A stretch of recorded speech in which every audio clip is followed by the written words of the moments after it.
Et alors l'hypnose, pourquoi c'est quand même assez méconnu, on entend parler, mais savoir ce que c'est réellement, et finalement il n'y a pas grand monde qui sait ce que c'est.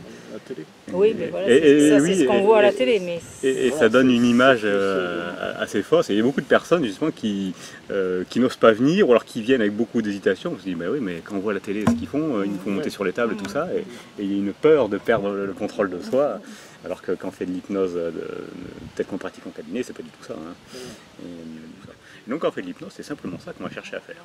Concentrer sur cet imaginaire, et donc dans cet imaginaire, on peut faire pas mal de choses.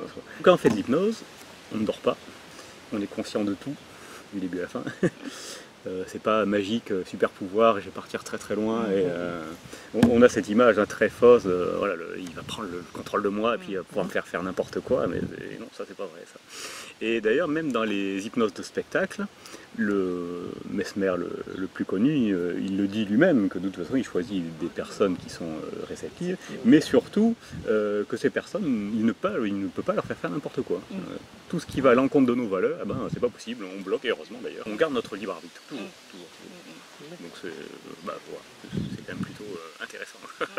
On va faire après des petits jeux que vous puissiez tester, voir ce que c'est, et comme ça vous ferez votre propre opinion de ce que c'est. Je ne sais pas si vous vous rendez compte, mais on a à peu près tout dans nos vies qui est dicté par notre inconscient. C'est-à-dire quand on parle, on n'est pas en train de chercher nos mots, ça sort tout seul naturellement. Quand on écrit, on n'est pas en train de dire dans quelle forme doit avoir ma lettre, non, on fait de façon automatique. Quand on respire, le cœur qui bat. Quand on conduit, on n'est pas en train de se dire bon, il faut que je débraye, il faut que j'embraye, il faut que je passe la vitesse. Non, tout est automatique. Mais le problème, c'est que les apprentissages, j'ai envie de dire, c'est pour le meilleur et pour le pire. Des bons apprentissages, et oui. Un enfant qui dans sa famille a été choyé, reconnu, tiré vers le haut, il va avoir une estime assez forte. Quand c'est le cas inverse, un enfant qui a été rabaissé, et même lui plus tard, qu'est-ce qu'il fait? Il se rabaisse lui-même, il va se dire des choses qui vont le blesser, qui vont lui faire mal. C'est l'apprentissage qu'il a eu. C'est pas un choix de vie, l'enfant il s'est pas dit bon moi plus tard je vais manquer de confiance, tout va bien. La personne violente s'est pas dit ah mais moi plus tard je vais être violent, je vais tabasser mes gamins, personne ne se dit ça. La personne s'est dit moi plus tard je vais compenser mes problèmes de stress par la nourriture. Mais voilà, ça s'installe et on a beau savoir consciemment tiens c'est pas bon pour moi, mais pourtant ça se maintient bien.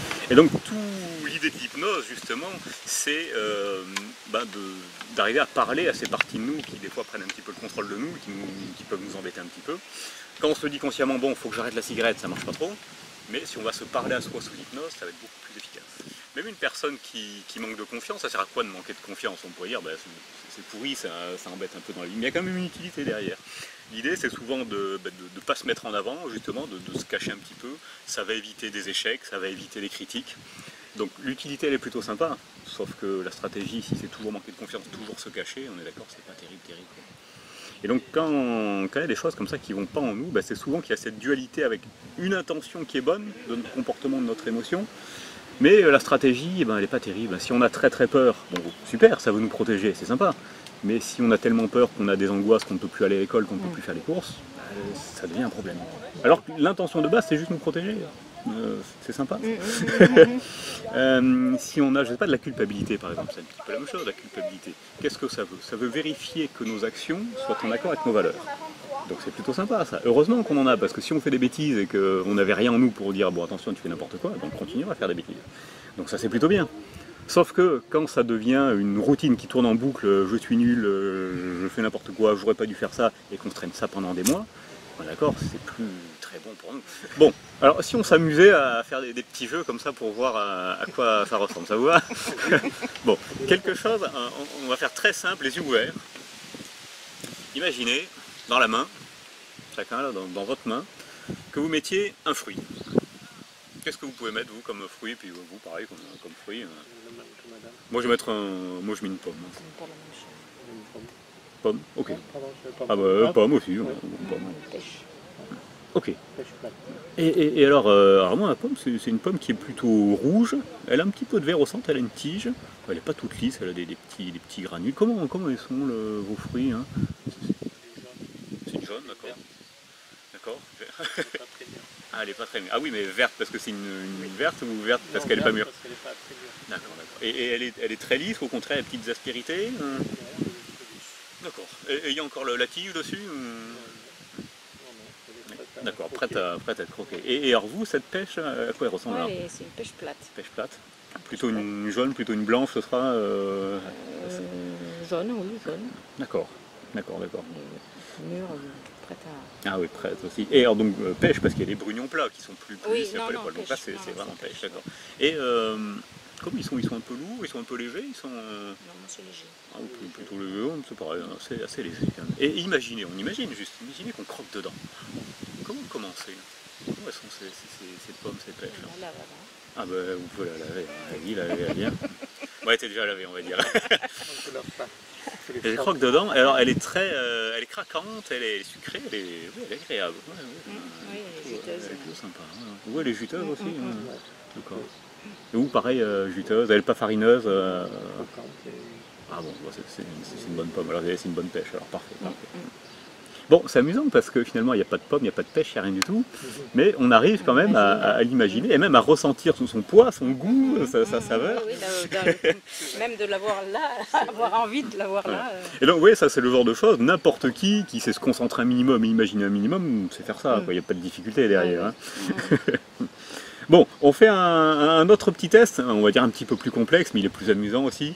On se dit pas, tiens, je vais baisser la main, je vais lever l'autre. Mais il y a quand même les mains, hop, il y en a une qui se baisse, l'autre qui se lève. Et oui. Je sens celle-là qui... C'est incroyable, hein. C'est amusant, hein. C'est juste la force de l'inconscient, de l'imaginaire, c'est ça. Donc on fait rien de magique, il n'y a rien de mystérieux, et tout le monde peut faire ça. Et donc de la même façon, ben là on imagine il n'y a pas, mais ils sont quand même, et ça a un effet concrètement sur le corps, et ben on peut s'amuser à aller soit se construire des histoires, soit se parler à soi-même, à des parties de soi. Si on a des émotions, des comportements, des cases, comme vous dites tout à l'heure, on peut s'amuser à aller leur parler directement, à aller interagir avec, pour avoir une... Bon, alors là on s'amuse avec les packs de coca et compagnie et les fruits, c'est pas forcément le plus utile, ce qui serait amusant c'est de faire quelque chose d'un peu plus utile.